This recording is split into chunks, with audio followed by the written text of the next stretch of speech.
Hey there, it is Coach Powers with ChemCoach, and we're just going to do a couple demonstration videos today so that you can see some Le Chatelier's Principle in action. So we'll start with one here at chemtoddler.com. This is what toddlers are doing for chemistry. I must be a baby. No, just kidding.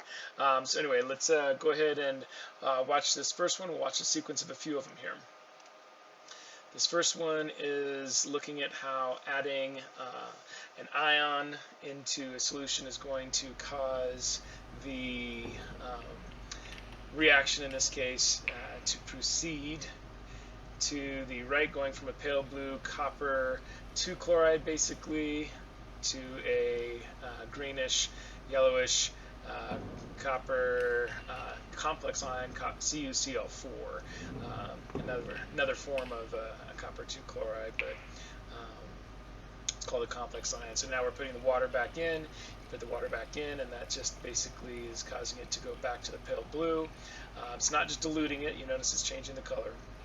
If you were to add more hydrochloric acid in, you're adding more of the chlorine ions in, and so that's going to increase the amount of CuCl4, so we're shifting the reaction to the right, and so you'll see it's going to change green again.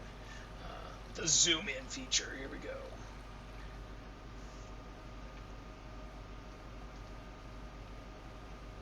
Okay, so you get a good idea of how that one is working out. And let's go to the next one. Here we're going to have me commenting on the right, so I'm just going to look over and see me commenting on the other side of the screen, and I'm going to shut up. So I'm just going to watch myself go through this. Hello. All right, so this next demonstration is looking at how methyl red can change color in the presence of carbon dioxide, and of course I don't have the equipment, so we wanted to show you a YouTube video. The only one I could find though was one that was in Spanish, so unfortunately I know most of you don't speak Spanish, so we're going to go ahead and play it, and then we'll kind of just talk about it as it goes through, and you can kind of see what's going on. For those of you that do speak Spanish, we've got the subtitles there so you can read it if you'd like. So we've got methyl red that's being put into both of these Erlenmeyer flasks. And methyl red, as you see in the reaction in the Google Slides presentation, you can see that methyl red is going to change color when more carbon dioxide is added. You can see the equation right there. He's showing it to you on the screen.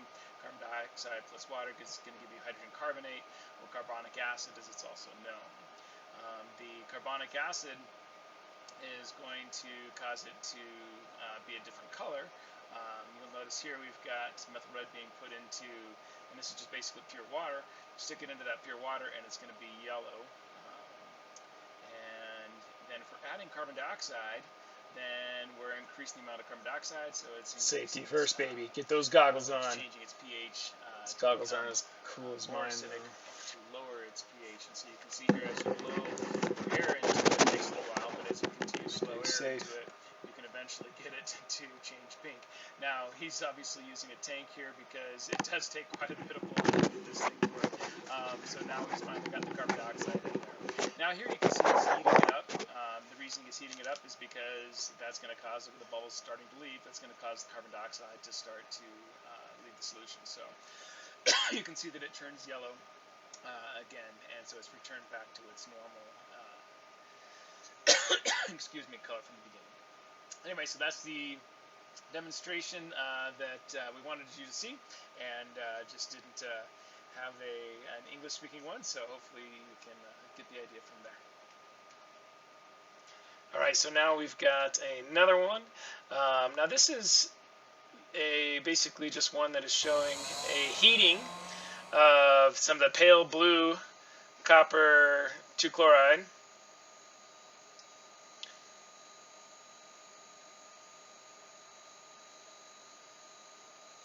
And you'll notice it's turning to the yellowish green.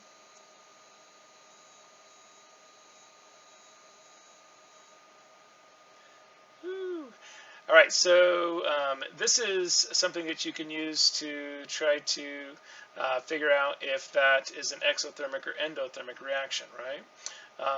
What happens when I apply heat? You saw that in the previous one as well. What happens if I apply heat to that particular reaction?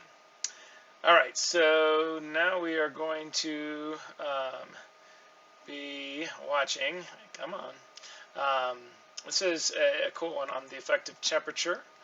So let's see if we can see this one. Nitrogen dioxide is brown and produces the color of the mixture of the two gases which are present in this equilibrium. Equilibrium. Liquid nitrogen is used to cool the mixture down to temperatures approaching minus 200 degrees Celsius. Now you can do this with just ice, but it is not nearly as cool. All the demos I saw with ice just kind of make it a paler color brown, right? But this is going to make it go completely clear. With liquid nitrogen, it really brings it down. It'll bring it all the way down into these tiny, small little crystals. And I'll show you those crystals here in a little bit. See, they're right there. At this temperature, the equilibrium is shifted completely in the favor of only dinitrogen tetroxide, which is present as colorless solid crystals. Pretty cool. Now they're just letting it warm up again over time so you can see how it's turning brown again. The mixture needs to be heated to temperatures in excess of 150 degrees Celsius in order to shift the equilibrium to the extent where effectively only nitrogen dioxide remains. The gas would then appear almost black. To do this in this thin-walled glass vessel would, however, be hazardous. Dangerous. All right, so then let's look at the last one here. And this is where we can take a look at the effect of temperature, the effect of pressure on a reaction here. So we've got some carbon dioxide. We're going to just only watch about 3 minutes of this, so I'm going to fast forward to this part. I can watch this guy do his thing. I like using the strips because this is what the kids are actually going to be used. So at this point then, I can hold this up and the kids can get a pretty good gauge about where the pH is on their So that's got some soda water in it. All right. And it's got some bromocresol. So I tell them what you want to do is you want to pull the syringe back, not all the way out, tap it, so he's and see if you can get a color pressure change. By increasing so the volume. What I'm doing by tapping it is I'm disturbing equilibrium in there. I'm reestablishing a new equilibrium. All right, and then if we can get a close-up of that, right about there. And if I force the CO2 back in, and this is why these tip caps are great, because I can force that back in. Now he's trying to decrease the volume and increase the pressure. And so I can go back and forth. Go back in. And so the students can go back and forth. And that's really what an equilibrium is about. It's being able to go one side to the other. All right? Another syringe, that one's leaking. All right.